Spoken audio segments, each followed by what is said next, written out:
So sa videong ito ay kukunin natin ang top speed at fuel consumption ng ating Honda Click 160. So dito titignan natin kung maganda pa rin ba yung resultang makukuha natin kahit halos 25,000 odometer na yung ating mga motor. Maganda pa rin ba yung kanyang top speed at arangkada? At kung matipid pa rin ba ito sa gasolina? So para magkaroon po kayo ng idea sa status ng ating mga motor, hindi po ito brand new at meron na po itong 24 or halos 25,000 odometer reading. So sa odong ito ay hindi na po natin masasabing bata pa yung motor. About naman sa pagka-stock or sa mga pyesa ng ating mga motor, sasabi pa nating all stock pa yung ating mga motor dahil sa part ng makina ay wala pa pong ginalaw. Tapos sa CVT naman po ay binalik po natin lahat sa stock. Dahil yung kanyang belt ay worn out na or kailangan na po talagang palitan. Pero yung belt na pinalit natin is genuine at kamukha pa rin sa stock ng 160. Also yung flyballs or bola po natin ay kakapalit lang po natin kahapon. Bale, ganun din po yung katulad sa stock na flyballs ng Click 160 yung pinalit natin, which is yung 19 grams each na flyballs. Bukod po doon ay wala na pong ibang pinalitan sa parts ng CVT. Yung torque drive, center spring, clutch spring, drive phase, all stock pa rin po lahat yan. Kumbaga may mga sira at tama na is pinalitan lang po natin. Sa air filter naman po is kakapalit lang din po natin last week. So bago na po yung air filter nito. So yung pinaka nagbago lang po dito is yung sa size ng gulong po natin, dahil hindi na po siya ka-size ng sa stock na gulong. Kung makikita nyo, meron po siyang 110 by 80 by 14. At yung sa stock na size ng gulong ng 160 is 120 by 80 by 14. So parang nabawasan lang siya ng 10mm yung kapal niya. Also dito sa harap is napalitan po ng mas maliit na konti na size yung gulong natin. Kung makikita nyo, 90 by 80 by 14 po siya. Yung stock size ng 160 is 100 by 80 by 14.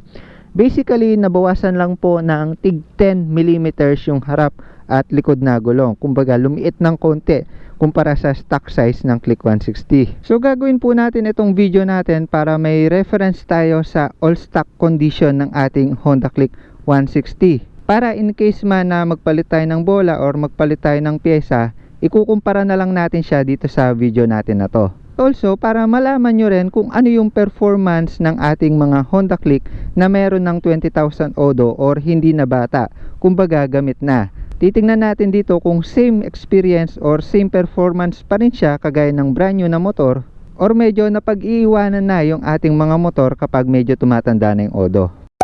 So ito na, road test na po tayo. Honda Click 160 all stock, napalitan lang ng mas maliit ng konti yung gulong. Starting from 0, 3, 2, 1, go! 50, 70, 90,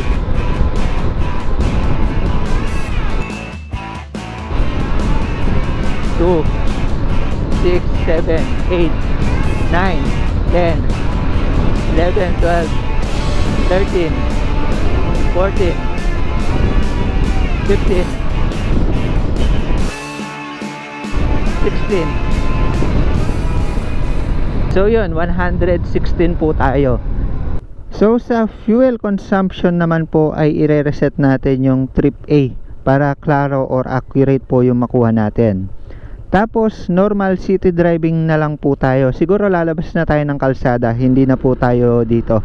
So habang bumabiyahe po tayo ay pag-usapan natin yung mga ilang bagay kung bakit Honda Click 160 po yung pinili natin. At hindi tayo nag-upgrade sa ADV, Aerox, NMAX, PCX or sa ibang mga 160cc. Una sa lahat, yung content kasi natin, sinimulan ko siya sa Honda Click.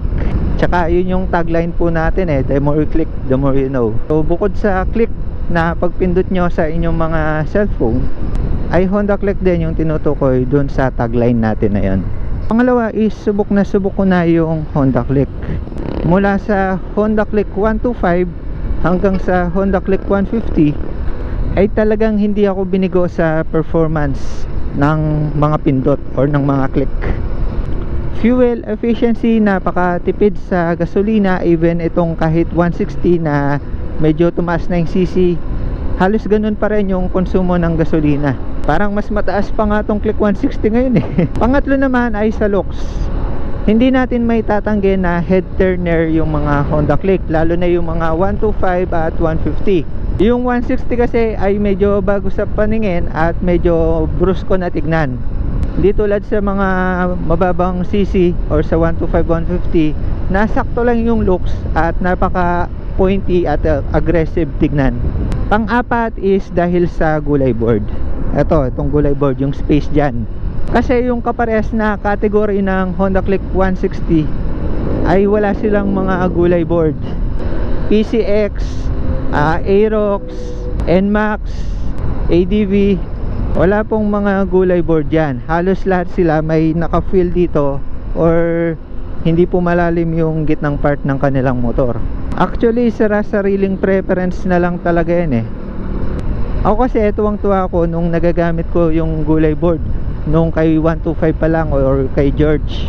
Ang dami kong nalalagay, lalo na nung bumiyahe kami ng Baguio or nag-long ride ng Baguio. Nalagay ko yung isang buong bag dito sa gitna. So kahit wala ka pang top box nun is napaka spacious na. Feeling mo spacious na yung iyong motor.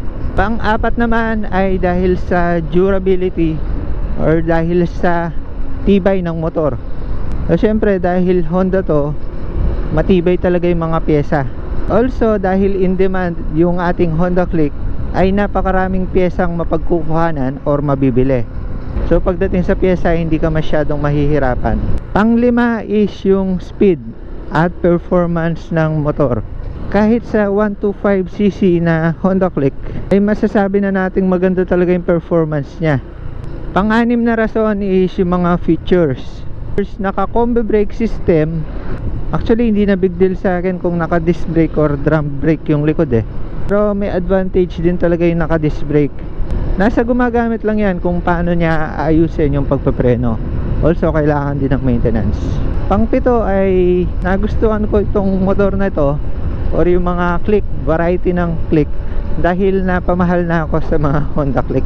Nag-enjoy ako sa pagbablog, sa pagme-maintenance, sa pagdi-DIY ng Honda Click. Pero hindi ko naman sinasabing permanenteng ito yung magiging motor ko. Dahil soon gusto rin natin mag-explore at gusto ko rin i-share sa inyo yung experience sa paggamit natin ng iba't ibang motor. Actually, nagpapasalamat din ako dahil nakasama ko kayo sa journey ko sa pag-maintain ng motor natin.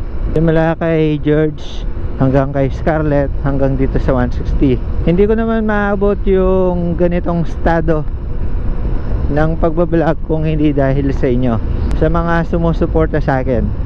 Pang-walo ay dahil sa fuel consumption. So ngayon titignan na natin yung konsumo ng gas.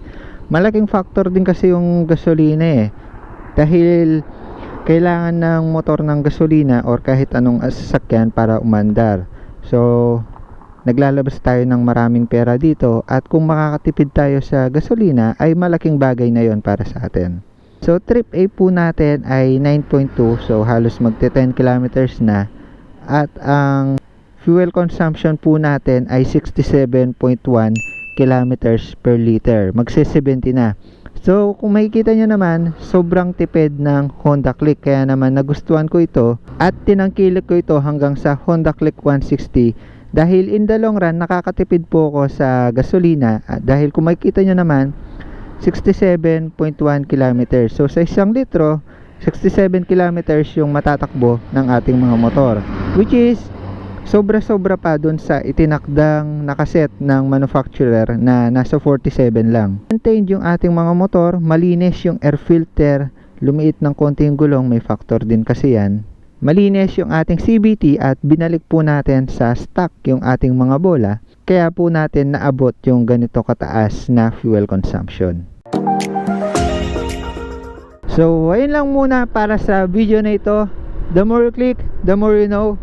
Top speed at fuel consumption ng ating Honda Click 160. Bye bye!